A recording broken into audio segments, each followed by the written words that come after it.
So guys this is Rahul and welcome back to micro classes. हमारी M Ed first semester की regular classes चल रही है। आज का हमारा सब्जेक्ट है साइकोलॉजी। इस सब्जेक्ट की ये 5th क्लास है। आज का हमारा टॉपिक रहेगा वृद्धि तथा विकास, ग्रोथ एंड डेवलपमेंट जिसे हम बोलते हैं। तो इन दोनों का क्या अर्थ होता है, क्या अंतर होता है, इनको प्रभावित करने वाले कारक कौन कौन से होते हैं, विकास की अवस्थाएं कौन सी होती है, विकास के सिद्धांत कौन कौन से होते हैं। तो विकास के बारे में जो भी आपके एमएड एग्जामिनेशन में क्वेश्चन आते हैं, मोस्ट इंपॉर्टेंट सभी क्वेश्चन सभी टॉपिक आज हम इस क्लास में कवर करा देंगे। सबसे पहला टॉपिक है आज का हमारा वृद्धि। वृद्धि क्या होता है, पेपर में आपके क्वेश्चन आ जाता है वृद्धि तथा विकास को समझाइए या वृद्धि तथा विकास में क्या अंतर है। तो वृद्धि और विकास दोनों के बारे में थोड़ा थोड़ा आप लिख सकते हैं। वृद्धि क्या होता है, देखो जनरली दो चीजें हम एक साथ बोलते हैं, वृद्धि और विकास। आपने सुना भी होगा, कोई छोटा बच्चा होता है, जब वो पैदा होता है छोटा सा होता है, धीरे धीरे वो बड़ा होता जाता है, इसे ही हम उसकी वृद्धि तथा विकास बोलते हैं कि बच्चे में वृद्धि हो रही है या बच्चे का विकास हो रहा है। तो वृद्धि और विकास में अंतर क्या होता है, या वृद्धि विकास का अलग अलग पर्टिकुलर अर्थ क्या होता है। वृद्धि किसे कहते हैं हम, वृद्धि को अभिवृद्धि भी हम लिख देते हैं, ग्रोथ बोलते हैं इसे इंग्लिश में। वृद्धि हम कहते हैं बढ़ोतरी को, जब हमारे शारीरिक अंगों में बढ़ोतरी हो रही है कुछ, उसे हम वृद्धि कहते हैं। जैसे ये बालक यहाँ पर छोटा है, यहाँ पर थोड़ा और बड़ा हो गया, यहाँ पर थोड़ा और, यहाँ पर थोड़ा और बड़ा हो गया। तो जो हमारे शारीरिक अंग हैं, हमारा जो शरीर है वो बढ़ रहा है, उसे हम कहते हैं वृद्धि, कि हमारे शारीरिक अंगों में वृद्धि हो रही है। वृद्धि को हम प्रत्यक्ष रूप से देख सकते हैं। अगर किसी बालक का हाथ 4 साल का है और इतना बड़ा है, और जब वो 8 साल का हो गया उसका हाथ इतना ही बड़ा रह गया, तब हम उसे कहेंगे कि इसके हाथ में वृद्धि नहीं हो रही। वृद्धि का मतलब क्या होता है, बढ़ोतरी। जब हमारे शारीरिक अंगों में बढ़ोतरी होती रहती है उसे हम कहते हैं वृद्धि। समझ में आई बात। पेपर में आपको इस तरह से लिखना है, ये मैं लिख के रखता हूं क्योंकि बच्चे पूछते हैं पेपर में कैसे लिखेंगे सर, वो भी बता दीजिए हमें। किसी बालक के शरीर में गर्भाशय से ही बहुत से परिवर्तन होने शुरू हो जाते हैं। जब बालक माता के गर्भ में होता है तभी से उसके शरीर में परिवर्तन होने शुरू हो जाते हैं। वृद्धि तभी से शुरू हो जाती है जब एग और स्पर्म का आपस में निषेचन होता है, तब हमारी सबसे पहले एक सेल बनती है, उसके बाद सेल मल्टीप्लाई होती जाती है। तो वो वृद्धि ही है हमारी, जो हमारा शरीर है उसमें वृद्धि हो रही है, बढ़ोतरी हो रही है। तो किसी बालक के शरीर में माता के गर्भ से ही बहुत सारे परिवर्तन होने शुरू हो जाते हैं। ये परिवर्तन ही वृद्धि तथा विकास कहलाते हैं। सामान्यतः लोग वृद्धि और विकास को एक ही मान लेते हैं, लेकिन वास्तव में इनमें अंतर होता है थोड़ा सा। अभिवृद्धि से तात्पर्य शारीरिक अंगों के आकार तथा भार में होने वाली बढ़ोतरी से होता है। देखो, अभिवृद्धि या वृद्धि से तात्पर्य होता है हमारा बढ़ोतरी से।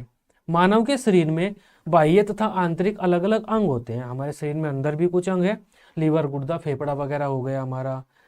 इसके अलावा बाह्य भी अंग है, हमारी आंख, कान, नाक, हाथ, पैर हमें दिखाई दे रहे हैं, ये सब बाह्य अंग है। तो किसी भी मानव के, किसी व्यक्ति के, किसी बालक के शरीर में ये जो बाह्य और आंतरिक अंग होते हैं, इनमें जब बढ़ोतरी होती है उसे हम बोलते हैं वृद्धि, कि मनुष्य के इन अंगों में बढ़ोतरी हो रही है, इसे हम वृद्धि कहेंगे। तो यही बढ़ोतरी हमारी वृद्धि कहलाती है। अब विकास की बात कर लेते हैं। देखो, विकास भी ऐसा ही होता है। जब कोई बालक छोटा होता है वो धीरे धीरे बड़ा होता है, उससे हम क्या कहते हैं, इस बालक का विकास हो रहा है। लेकिन विकास और वृद्धि में हल्का सा अंतर होता है। वृद्धि तो हम बोलते हैं बढ़ोतरी को, जब हमारे अंग बढ़ रहे हैं, बड़े हो रहे हैं, उसे हम वृद्धि कहेंगे। लेकिन विकास क्या होता है, एक सुव्यवस्थित हमारे शरीर में परिवर्तन विकास कहलाता है। मान लेते हैं अगर मेरा हाथ है, एक हाथ मेरा इतना बड़ा हो गया और दूसरा हाथ मेरा नेचुरल जितना होना चाहिए उतना ही है, लेकिन किसी वजह से मेरा एक हाथ ज़्यादा बड़ा हो गया, तो मैं क्या उसे विकास थोड़ी कहूँगा, मैं ये कहूँगा कि ये हाथ ज़्यादा बड़ा हो गया, इसमें ज़्यादा वृद्धि हो गई। बढ़ोतरी को तो हम वृद्धि कहेंगे, लेकिन विकास क्या होता है, सुव्यवस्थित परिवर्तन। बालक के पूरे शरीर में होने वाला एक सुव्यवस्थित परिवर्तन विकास कहलाता है। बढ़ोतरी में बालक का शरीर बढ़ता है, बस अगर बढ़ रहा है वो, उसे हम वृद्धि कह देंगे। लेकिन विकास में क्या होता है, बालक का शरीर नियम के अनुसार बढ़ता है, जिस तरह से उसे बढ़ना चाहिए, जैसा हमें अंदाजा होता है। और जैसे बालक का शरीर बढ़ता है ना, तो उस शरीर की कार्य कुशलता में भी वृद्धि होती है, काम करने की क्षमता भी बढ़ती है। अगर मेरा हाथ सिर्फ बड़ा होते जा रहा है लेकिन इससे मैं कुछ नहीं उठा सकता, तो मैं इसे विकास नहीं कहूँगा, इसे मैं सिर्फ वृद्धि कहूँगा। वृद्धि मतलब बड़ा तो हो गया ये, लेकिन विकास नहीं हुआ मेरे हाथ का। विकास क्या होता है, नियम के अनुसार सुव्यवस्थित परिवर्तन, मतलब हमारे शरीर में बढ़ोतरी तो होगी। जैसे हम छोटे हैं, धीरे धीरे बड़े हो रहे हैं, तो बढ़ोतरी तो हमारे शरीर में होगी, लेकिन बढ़ोतरी के साथ साथ हमारी जो कार्य कुशलता है, वे कार्य कुशलता, उन काम करने की जो क्षमता वगैरह वो भी बढ़ेगी, उसे हम विकास कहेंगे। तो जो विकास होता है वो परिवर्तन का प्रतीक होता है। संपूर्ण प्राणी में होने वाला एक सुव्यवस्थित परिवर्तन विकास कहलाता है। सुव्यवस्थित परिवर्तन, जब बालक पैदा होता है ना, हम उसकी कल्पना कर लेते हैं, 1 साल में ये ऐसा हो जाएगा, 5 साल में ऐसा, 10 साल में ये ऐसी ऐसी हरकतें करने लगेगा, या 10 साल में ये बालक ये काम कर सकता है। तो वो जो हम कल्पना करते हैं ना, जब बालक उसी के अकॉर्डिंग बड़ा होता है, उसी के अकॉर्डिंग उसका जो शरीर के सभी पक्ष हैं, अंग वगैरह बढ़ते हैं और उनमें कार्य कुशलता भी आती है, तो उसे हम विकास कहेंगे। लेकिन वृद्धि क्या होगा? खाली बढ़ना। अगर किसी का बालक का कोई कान किसी का ज़्यादा बड़ा हो गया, उसे क्या देते हैं, इसके कान में वृद्धि हो गई, उसे विकास नहीं कहेंगे। विकास किसे कहेंगे?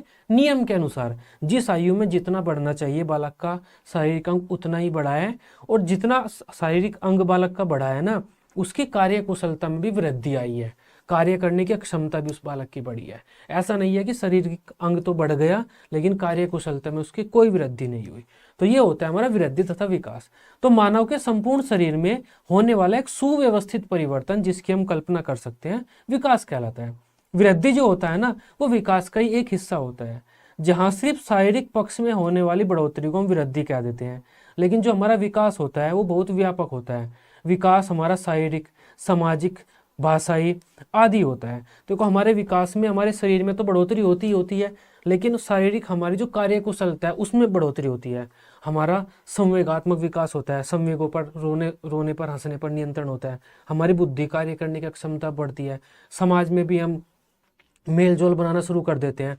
तो वो पूरा मानव का जो व्यक्तित्व है ना, उस पूरे में होने वाला एक संपूर्ण सुव्यवस्थित परिवर्तन हमारा विकास कहलाएगा। लेकिन वृद्धि क्या होगा? सिर्फ हमारे शारीरिक अंग बढ़ रहे हैं, उसे वृद्धि कहेंगे।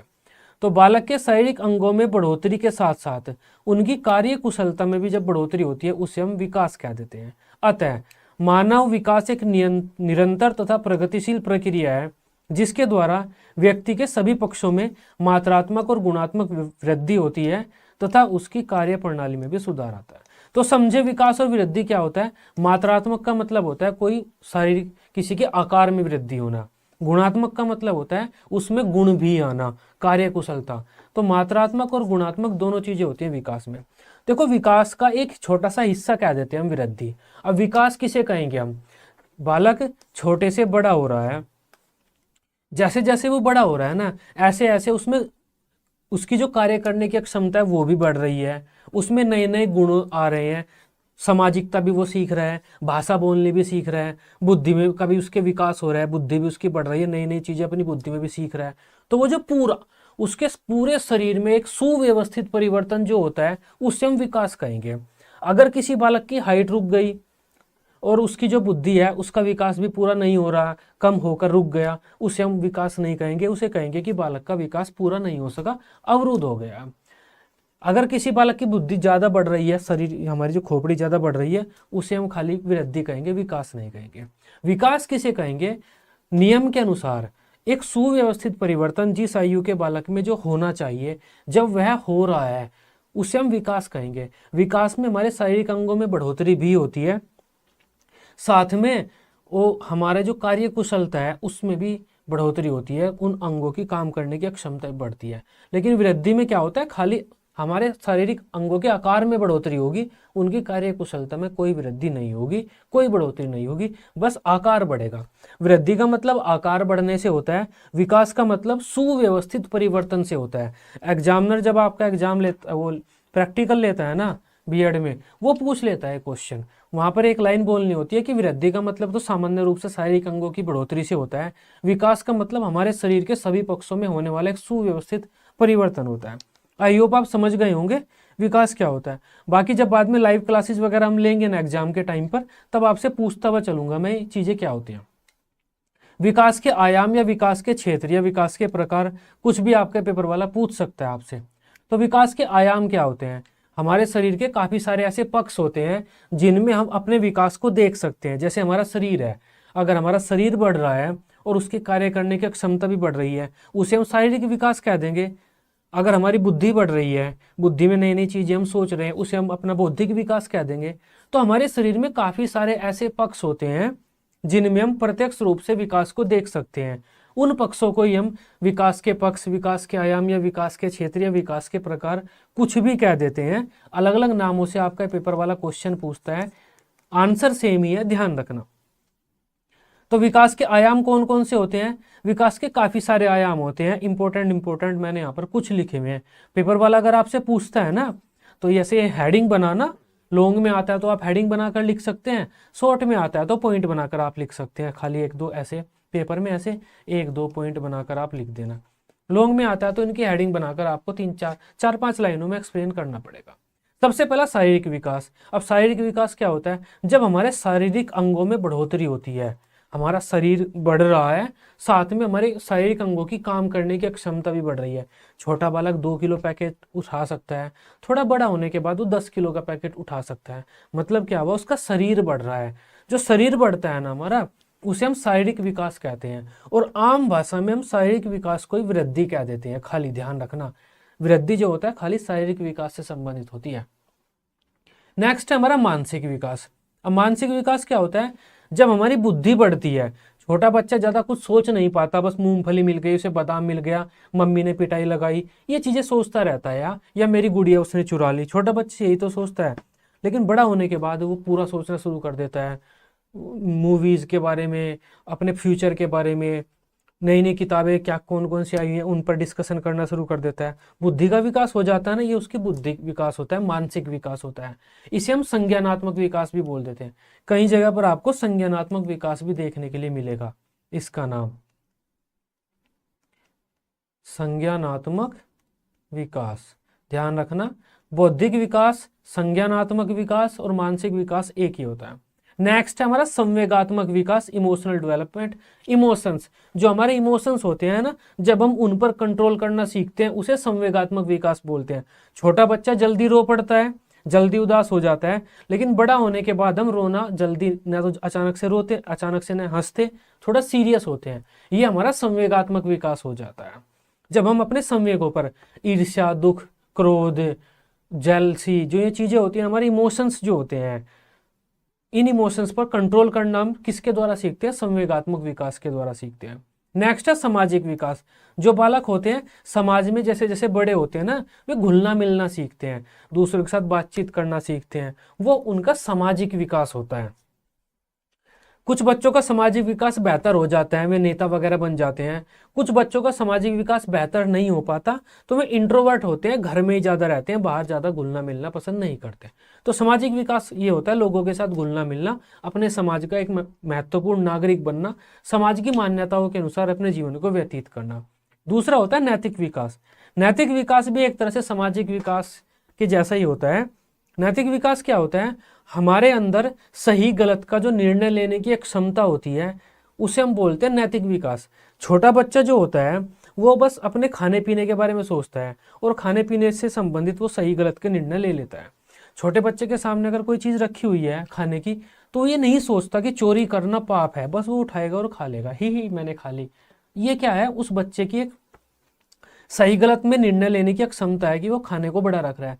लेकिन बड़ा होने के बाद हम सोचते हैं चोरी नहीं करेंगे, समाज डांटेगा। तो अलग अलग स्थितियों में समाज के नियमों, मान्यताओं, समाज की परंपराओं, समाज के मूल्यों के आधार पर हम जो सही गलत का निर्णय लेने की जो हमारे अंदर क्षमता होती है, उसे हम बोलते हैं हमारा नैतिक विकास। जैसे अगर दो जानवर मान लेते हैं हम, क्या, हाँ, जैसे किसी की हत्या करना पाप है। अगर हमें ऑप्शन दिया जाता है आपको किसी की हत्या करनी है, तो हम सोचेंगे हमें नहीं करनी, अगर हम हत्या करेंगे तो हमें सजा वगैरह हो जाएगी, गलत होता है भगवान के नियम में वो। लेकिन अगर हमारी जान को खतरा है तो हम कर सकते हैं, फिर हमें कोई कुछ नहीं कहेगा। ये क्या है? सही गलत में निर्णय लेने की क्षमता है कि अलग अलग स्थितियों में हम अपनी बुद्धि के अनुसार, समाज के नियम और मान्यताओं के अनुसार क्या निर्णय लेते हैं, वो होता है हमारा नैतिक विकास। चोरी करना पाप है, लेकिन अगर चोरी करने से किसी की जान बचती है तो वो चोरी करना पाप थोड़ी होगा, वो चोरी करना तो सही हो जाएगा। तो ये क्या है? सही गलत में अलग अलग स्थितियों में निर्णय लेने की क्षमता नैतिक विकास होती है। नेक्स्ट है चारित्रिक विकास। हमारा जो चरित्र होता है, व्यक्तित्व होता है, पर्सनैलिटी होती है, वो पूरा चारित्रिक विकास होता है हमारा। हमारा रहन सहन, उठना बैठना, कैसे बातचीत करना, हमारी सोच, हमारा पूरा व्यक्तित्व चारित्रिक विकास में आ जाता है। एक है हमारा भाषाई विकास, हम भाषा बोलनी सीखते हैं। छोटा बच्चा होता है ऐ ऊ करता रहता है, बड़ा होता है लैंग्वेज सीखता है, और बड़ा होने के बाद 2-3 लैंग्वेज बोलना सीख जाता है वो। तो ये क्या होता है, हमारा भाषाई विकास होता है। पेपर में आएगा ये सब कुछ आपके, कि विकास के अलग अलग आयामों के बारे में बता दीजिए। समझ रही हो। अब नेक्स्ट बात कर, इसके अलावा भी काफ़ी आयाम होते हैं। हमारा व्यक्तित्व का विकास भी आप लिख सकते हैं यहाँ पर। वो हमारा सांस्कृतिक विकास होता है, धार्मिक विकास होता है, आध्यात्मिक विकास होता है। ये सब चीज़ें भी आप लिख सकते हैं, लेकिन उन्हें हम ज़्यादा मान्यता नहीं देते। ये 6-7 पॉइंट आप पेपर में लिख देना अगर आपसे पेपर वाला पूछे तो। नेक्स्ट है हमारा वृद्धि और विकास को प्रभावित करने वाले कारक। जब बालक छोटा होता है और धीरे धीरे वो बड़ा होता है, मतलब बालक का विकास और वृद्धि हो रही है, तो उस टाइम पर बालक की वृद्धि और विकास को कौन कौन से फैक्टर्स हैं जो प्रभावित कर देते हैं। प्रभावित करने का मतलब होता है प्रभावित करना, वृद्धि और विकास को घटाना या बढ़ाना। ठीक है, तो सबसे पहला हमारा हो जाता है वंशानुक्रम, हेरिडिटी। 8 हेडिंग यहाँ पर लिखी हुई है, ये जनरली लॉन्ग क्वेश्चन में आएगा पेपर में आपके। लॉन्ग क्वेश्चन में आएगा, विकास को बताइए, विकास की अवस्थाओं को बताते हुए उसे प्रभावित करने वाले कारकों के बारे में वर्णन कीजिए। इस तरह से क्वेश्चन आएगा आपके पेपर में। तो 8 हेडिंग है, हेडिंग बनाकर आप लिख देना पेपर में। सबसे पहला है वंशानुक्रम। जो हमारा विकास है उस पर सबसे मेन प्रभाव किसका पड़ता है, हमारे वंशानुक्रम का। जैसे हमारे वंशानुक्रम क्या होता है, माता पिता से आनुवांशिक गुणों का जो उनके संतानें होती हैं उनमें संचरित होना ही वंशानुक्रम कहलाता है। माता पिता के जब आनुवांशिक गुण उनके संतानों में आते हैं उसे हम वंशानुक्रम कहते हैं, हेरिडिटी कहते हैं, या आनुवांशिकता भी कह देते हैं।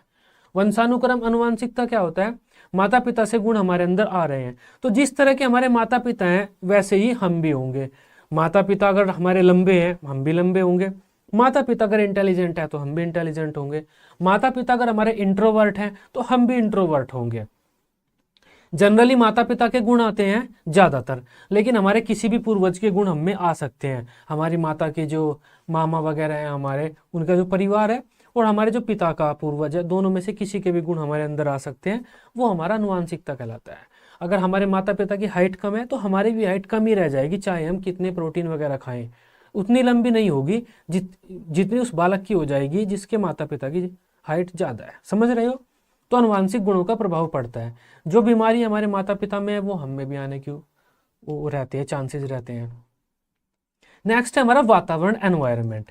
अब देखो हमारे आसपास का वातावरण कैसा है उसका प्रभाव पड़ता है। अफ्रीका में अगर एक बालक पैदा हुआ है, एक बालक हमारा आइसलैंड में पैदा हुआ है, ग्रीनलैंड में पैदा हुआ है जहाँ पर बर्फ पड़ती रहती है, तो उनमें डिफरेंस अपने आप नजर आने लगेगा। तो हमारा जो आसपास का वातावरण है, जलवायु कैसी है, किस माहौल में हम रह रहे हैं, उसका प्रभाव पड़ता है। खान पान, पोषण, न्यूट्रिशन। तो जो हमारा पोषण है, कैसा खान पान हम बच्चे को दे रहे हैं, मान लेते हैं इस बच्चे को एक अच्छी रिच डाइट मिल रही है, इसके न्यूट्रिशन का पूरा ख्याल रखा जाता है, तो इसका विकास बेहतरीन होगा। लेकिन यहाँ पर जाने के बाद इसके माता पिता गरीब हो जाते हैं, पिता की मृत्यु हो जाती है, माता इसे पूरी तरह से खाना नहीं दे पाती, तो ये आधे में भूखा रहता है, जो मिल गया वो खाएगा, इसका विकास रुक जाएगा, विकास इसका अवरुद्ध हो जाएगा। तो खान पान, हमारा न्यूट्रिशन कैसा है, उसका प्रभाव हमारे विकास पर पड़ेगा। अप्रिय घटना, बालक के साथ कोई एक्सीडेंट वगैरह हो गया, चोट लग गई। कभी कभी आपने देखा होगा एक बालक अच्छा है, इंटेलिजेंट है, लेकिन वो छत से गिर गया। अगर वो छत से गिर गया तो उसके सर पे चोट लग जाएगी। सर पे चोट लगने के कारण बेहतरीन विकास नहीं होगा, जैसे विकास उसका होना चाहिए था फिर वैसा नहीं होगा। हो सकता है उसकी भाषा बिगड़ जाए, हो सकता है उसकी बुद्धि का विकास रुक जाए, उसे हम कहने लगे कि ये थोड़ा मंद बुद्धि है। मतलब चोट लगने से भी हमारा विकास प्रभावित हो जाता है। अगर हम एक्सीडेंट हो जाता है तो कुछ बालक बोल नहीं पाते, ठीक से उनकी बुद्धि काम नहीं कर पाती, कई चीज़ें होती हैं। तो बालक का एक्सीडेंट हो जाता है, बिजली का झटका लग जाता है, ऐसी कुछ घटनाएं घटित हो जाती हैं जिससे हमारा विकास रुक जाता है। नेक्स्ट है हमारा अंतःस्रावी ग्रंथियाँ। हमारे शरीर में काफ़ी सारे ग्लैंड्स होते हैं, जैसे थायराइड ग्लैंड्स है, हमारा जो लीवर है वो भी एक तरह से ग्लैंड है। ग्लैंड मतलब जो हॉर्मोन्स का रिसाव करते हैं हमारे शरीर में, टेस्टोस्टेरोन वगैरह, थायराइड भी एक हार्मोन है। तो जो हार्मोन्स का रिसाव करते हैं ना ग्लैंड्स, उनका प्रभाव पड़ता है।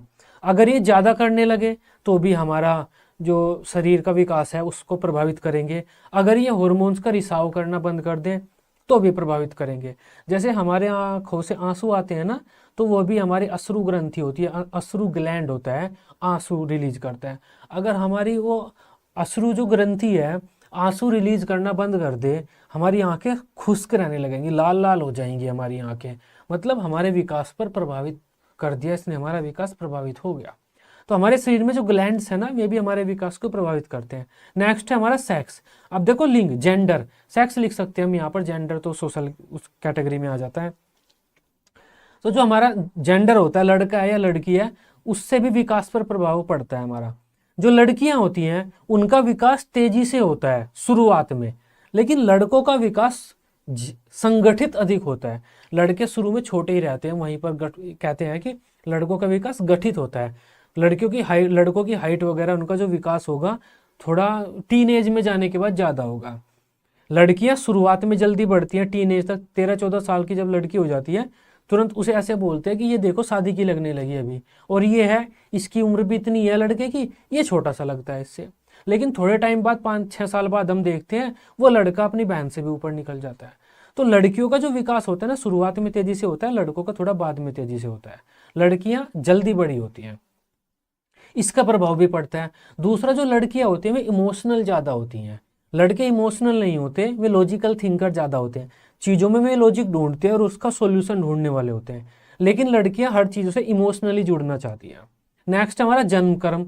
अब हमारा जन्म किस क्रम में हुआ है? मैं छोटा, सबसे पहला, जैसे मेरे 4-5 भाई हैं हम, तो उसमें मैं सबसे पहला लड़का हूँ, सबसे बड़ा हूँ मतलब, या सबसे छोटा हूँ। इसका प्रभाव भी हमारे विकास पर पड़ता है, क्योंकि जो छोटे बालक होते हैं वे अपने बड़े भाइयों और बहनों को देखकर चीज़ों को जल्दी सीखते हैं। इससे वे चीज़ों को जल्दी जल्दी सीखने लगते हैं, उनका विकास थोड़ा बेहतरीन होता है छोटे भाई बहनों का। नेक्स्ट हमारा इंटेलिजेंस, बुद्धि। अब हमारे अंदर बुद्धि कितनी है? जब हम पैदा हुए हैं तो वंशानुक्रम के द्वारा हमारे अंदर बुद्धि कितनी आई है, उसका प्रभाव भी हमारे विकास पर पड़ेगा। अगर हम मंद बुद्धि हैं तो हमारा विकास भी तेजी से नहीं होगा, बहुत स्लो स्लो होगा। आपने देखा होगा जो मंदबुद्धि बच्चे होते हैं वे भाषा भी सही नहीं बोल पाते हैं, हाथ पैर भी अपने सही से चला नहीं पाते, ठीक तरह से चल भी नहीं पाते, जबकि शरीर उनका ठीक है, लेकिन बस बुद्धि नहीं थी उनमें, बुद्धि का विकास रुक गया था, बुद्धि का विकास अवरुद्ध हो गया था उनका, इस वजह से उनका बाकी शारीरिक विकास भी रुक गया है। तो हमारी बुद्धि कितनी है, हमारे अंदर इंटेलिजेंस कितनी है, उसका प्रभाव भी हमारे विकास पर पड़ेगा। तो ये कुछ फैक्टर्स थे जो विकास को प्रभावित करते हैं। नेक्स्ट बात कर लेते हैं विकास की अवस्थाएं। जब बच्चा छोटा होता है वो धीरे धीरे बड़ा होता है, उसे हम विकास बोलते हैं। तो बच्चा जब छोटे से बड़ा होता है तो वो कितनी अवस्थाओं से होकर गुजरता है? हम क्या देते हैं, हमारा शैशवावस्था होती है, बाल्यावस्था, किशोरावस्था, प्रौढ़ावस्था, वृद्धावस्था। तो कितनी अवस्थाएं होती हैं? हमें इंपॉर्टेंट क्वेश्चन है, मोस्ट इंपॉर्टेंट क्वेश्चन है ये, आपके पेपर में आता है। और इसमें भी किशोरावस्था को तो आपको ध्यान रखना है हमेशा। किशोरावस्था इनके बारे में मैंने बताया हुआ है, ठीक है, हल्का फुल्का आपको बताना है इनके बारे में। किशोरावस्था को आपको भूलना नहीं है, क्योंकि आप बीएड कर रहे हैं, और बीएड करने के बाद आप किस क्लास को पढ़ाएंगे? 6th से लेकर आप 12th को पढ़ाएंगे बीएड करने के बाद। और 6th से लेकर 12th तक के जो बच्चे होते हैं जनरली में किशोरावस्था के आसपास होते हैं। ज़्यादातर आप 8th से पढ़ाएंगे, 8, 9, 11, 12th, 8, 9, 10, 11, 12th। तो ये पीरियड क्या होता है? हमारा किशोरावस्था का होता है। तो जो बीएड के टीचर्स होते हैं उन्हें किशोरावस्था के बारे में ज़्यादा बताया जाता है, किशोर, जवान बालक जिसे हम बोलते हैं।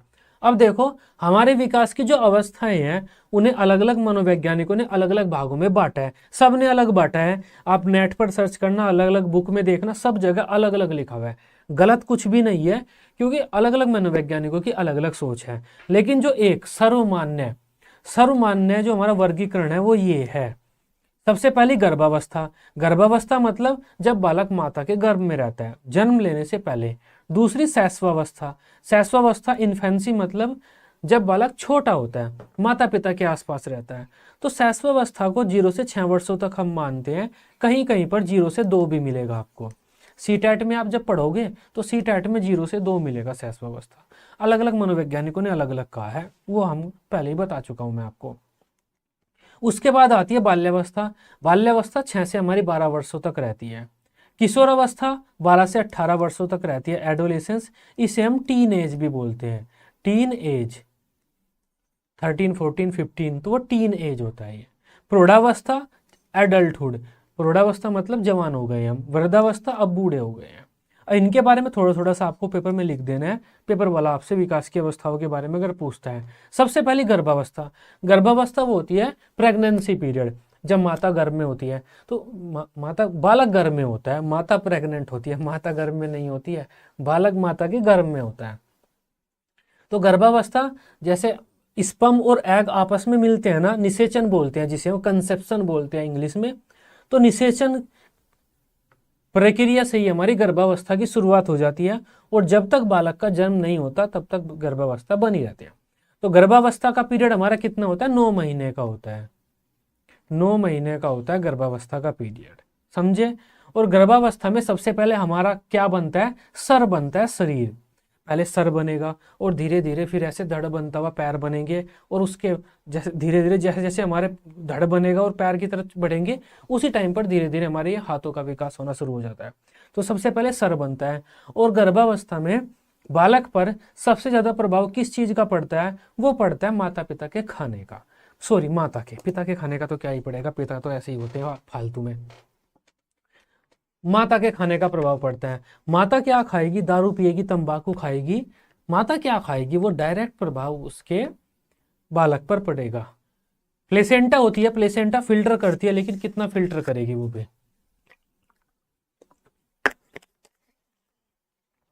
समझे। अब बात करते हैं शैशवावस्था की। शैशवावस्था का मतलब होता है बालक के जन्म लेने से 6 वर्षों तक शैशवावस्था का पीरियड बना होता है। ये हमारा शैशवावस्था होता है। इसमें बालक शिशु फॉर्म में होता है, माता पिता पर और अपने परिवार वालों पर निर्भर होता है। शुरुआत में बालक 0 से 2 साल का, 2 साल का जो बालक होता है वो बोलना व चलना सीख जाता है। ये बात आपको लिख देनी है यहाँ पर।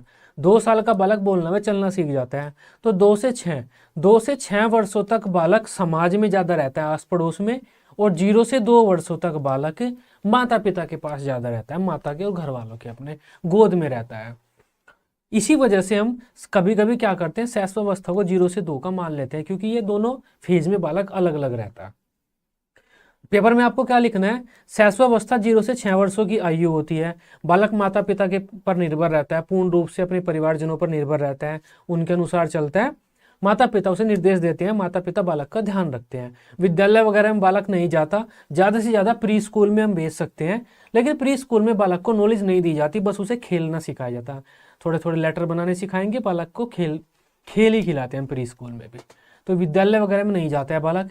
इस आयु में बालक भाषा सीख लेता है, तेजी से भाषा सीखता है। इसी वजह से इसे हम सीखने का स्वर्ण काल बोलते हैं। इस जो हमारा कोल व ब्रूस हैं, उन्होंने शैशवावस्था को सीखने का स्वर्ण काल कहा है। क्यों कहा है? क्योंकि हम इसमें लैंग्वेज, बच्चा लैंग्वेज वगैरह काफी चीजों की नॉलेज लेता है। नेक्स्ट आ गई हमारी बाल्यावस्था। अब बाल्यावस्था हमारी 6 से 12 वर्षों की आयु है। इसमें बच्चा स्कूल जाने लगता है। जब बच्चा 6 वर्ष का हो जाता है ना, तो वो फर्स्ट क्लास में जाता है, ध्यान रखना।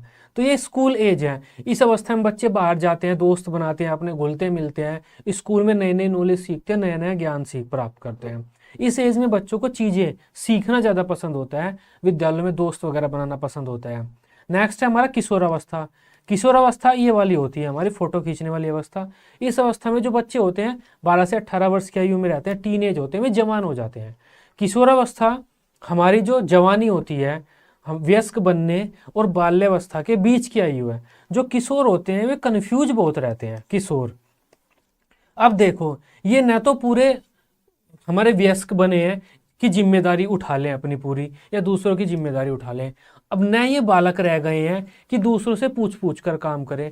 इस वजह से ये कंफ्यूज बड़े रहते हैं। माता पिता इन्हें बालक मानते हैं अभी भी, लेकिन ये उनके नियंत्रण से बाहर होना चाहते हैं, स्वतंत्र होना चाहते हैं, अपने खुद के निर्णय लेना चाहते हैं। इस एज में इनके शरीर में काफी सारे परिवर्तन आते हैं किशोरों के। इनके हार्मोन्स वगैरह जैसे टेस्टोस्टेरोन वगैरह हो गए, सेक्सुअल डिजायर वगैरह हो गई, इनके शरीर में काफी चेंजेज होते हैं। आवाज भारी हो जाती है, इनके बाल वगैरह आ जाते हैं शरीर के काफी सारे अंगों में। इस तरह से इनके शरीर में काफी सारे चेंज होते हैं। इसके अलावा धार्मिकता की शुरुआत भी इसी एज में होती है। इसी एज में बालक भगवान वगैरह के बारे में सोचना शुरू करता है अपने तौर पर।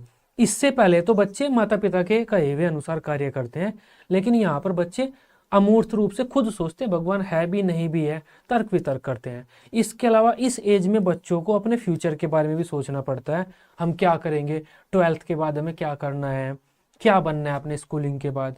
तो इस वजह से ये कन्फ्यूजन भरी अवस्था है, काफ़ी सारी टेंशन इनके दिमाग में चलती रहती है।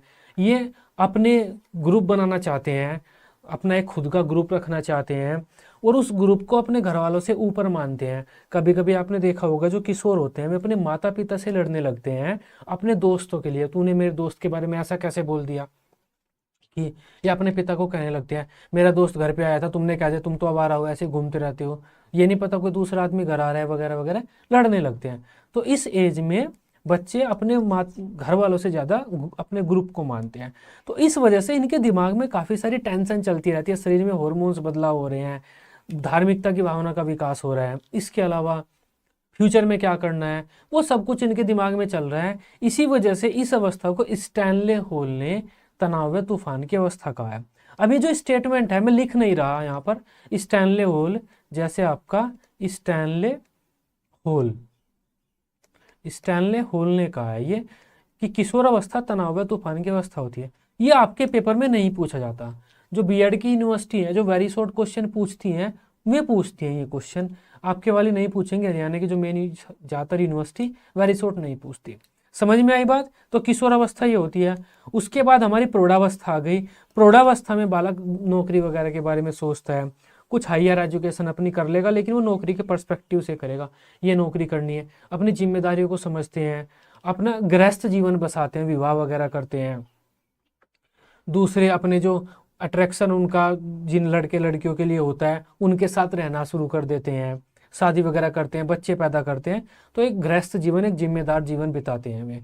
नेक्स्ट आ जाती है वृद्धावस्था, ओल्ड एज। अब जो हमारी वृद्धावस्था होती है, वृद्धावस्था, इसमें हम अपनी जिम्मेदारियों से मुक्त हो जाते हैं, ये वाली, हम बस भगवान के शरण में चले जाते हैं। और इस अवस्था में हम ये सोचते हैं कि जो हमने पहली अवस्थाएं हैं उनमें हमने क्या उखाड़ा है, क्या कर लिया हमने अपने जीवन में, हम ये सोचते हैं ओल्ड एज में, तो यही सोचते रहते हैं। अगर हमें लगता है कि हमने अपने ज़िंदगी में जो कुछ करना चाहते थे वो कर लिया है तो हमारा जीवन शांत तृप्त हो जाता है। लेकिन अगर हमें लगता है कि हमने जो किया था वो अब तक नहीं हुआ है, हमारे बच्चे करेंगे, तो हम उन पर जिम्मेदारियां डालते हैं और हमारा जीवन थोड़ा टेंशन में चलता रहता है। तो ये हमारे कुछ विकास की अवस्थाएं थी। जब बालक छोटे से बड़ा होता है तो इन अवस्थाओं से होकर वो गुजरता है, इस तरह से बालक का विकास होता है। एक बात और ध्यान रखना, बालक का विकास मरने तक चलता है। जब तक हम मृत्यु को प्राप्त नहीं हो जाते तब तक हमारा विकास चलता रहता है। विकास से मतलब क्या होता है, हमारे पूरे शरीर में, हमारे शरीर के जितने भी पक्ष हैं उसमें कोई भी परिवर्तन होता है ना, उसे हम विकास कहते हैं। मरने से ठीक पहले भी हम कुछ चीज सीख सकते हैं, मरने से ठीक पहले भी नया ज्ञान हम प्राप्त कर सकते हैं, वो विकास होगा हमारा। समझ रहे हो? नेक्स्ट बात करते हैं, नेक्स्ट पॉइंट क्या है हमारा, विकास के सिद्धांत। मोस्ट मोस्ट मोस्ट इंपॉर्टेंट है ये आपके एग्जाम के लिए, ध्यान रखना, ये मोस्ट इंपॉर्टेंट है। जब बालक का विकास होता है ना, हमारा विकास हो रहा है, तो जो बालक का विकास हो रहा है वो विकास कुछ निश्चित सिद्धांतों का पालन करता है, कुछ निश्चित नियमों के तहत होता है बालक का विकास। उन निश्चित नियमों को विकास के हम सिद्धांत कह देते हैं। पेपर वाला आपसे पूछेगा विकास के कुछ सिद्धांतों की चर्चा कीजिए, लॉन्ग क्वेश्चन में आएगा, तो आपको हेडिंग बनाकर चर्चा करनी है। सबसे पहला है हमारा सकल विकास का सिद्धांत। सकल विकास का सिद्धांत क्या होता है, विकास के अलग अलग पक्ष होते हैं हमारा, शारीरिक, मानसिक, बौद्धिक, नैतिक, सामाजिक, समझ रहे हो, विकास के अलग अलग पक्ष होते हैं, संज्ञानात्मक, संवेगात्मक जिसे हम बोलते हैं। तो विकास के जो अलग अलग पक्ष होते हैं इन सभी पक्षों का विकास एक साथ होता है, सकल विकास का सिद्धांत। सकल मतलब सब कुछ। तो विकास के हमारे जितने भी पक्ष होते हैं ना, शारीरिक, मानसिक, बौद्धिक, सामाजिक, व्यवहारिक, धार्मिक, नैतिक, चारित्रिक, जितने भी पक्ष होते हैं सबका विकास एक साथ होता है हमेशा। ऐसा नहीं होगा बालक का शारीरिक विकास पहले हो जाएगा, उसके बाद उसका बौद्धिक विकास होगा, फिर सामाजिक, फिर भाषाई, ऐसा नहीं होगा। जिस टाइम पर बालक का शरीर बढ़ रहा है उस टाइम पर बालक की बुद्धि बढ़ रही है, बुद्धि का विकास हो रहा है, भाषा का भी विकास हो रहा है, उसकी सामाजिकता का विकास हो रहा है। तो विकास के सभी पक्षों का एक साथ विकास होता है। नेक्स्ट हमारा सहसंबंध का सिद्धांत। जो विकास के पक्ष है ना, अलग अलग, सामाजिक, राजनीतिक, नैतिक, भाषाई, संवेगात्मक, ये सब विकास के जो अलग अलग पक्ष हैं ये सब आपस में संबंधित होते हैं। अगर किसी कारण से बालक की बुद्धि का विकास रुक गया किसी भी कारण से, तो उसका प्रभाव विकास के दूसरे पक्षों पर भी पड़ेगा। भाषा उसकी खराब हो जाएगी, हाथ पैर उसके सही से काम नहीं करेंगे, कुछ भी कहीं पर कोई भी फर्क जरूर पड़ेगा। चाहे उसकी हाइट रुक जाए या उसे जल्दी गुस्सा आने लगे, चाहे कुछ भी हो। अगर बालक के विकास का कोई भी एक पक्ष रुक गया है तो उसके दूसरे पक्षों पर भी प्रभाव पड़ेगा। अगर किसी वजह से बालक का एक्सीडेंट हो जाता है तो उसका प्रभाव उसकी बुद्धि पर भी पड़ेगा, भाषा पर भी पड़ेगा, उसके इमोशंस पर भी पड़ेगा, हर पक्ष पर पड़ेगा। सह संबंध का सिद्धांत ये कहता है जो विकास के अलग अलग पक्ष हैं ये सभी पक्ष आपस में संबंधित होते हैं। अगर विकास का एक पक्ष किसी कारण से बाधित हो गया, बौद्धिक विकास, शारीरिक विकास, व्यक्तित्व का विकास, चारित्रिक विकास, नैतिक विकास, कोई सा भी, उसका प्रभाव दूसरे पक्षों पर अवश्य पड़ेगा। किसी का ज्यादा किसी पर कम पड़ेगा जरूर। नेक्स्ट है हमारा समान प्रतिमान का सिद्धांत। समान प्रतिमान का सिद्धांत ये कहता है जो हमारी जो जाति प्रजाति होती है उसमें सेम एक जाति का विकास एक जैसा होता है। जैसे शेर का विकास, सभी शेरों का विकास एक जैसा होगा, सभी इंसानों का विकास उनके जैसा होगा, सभी बत्तख का विकास वैसा होगा, सभी सांप का विकास वैसा होगा।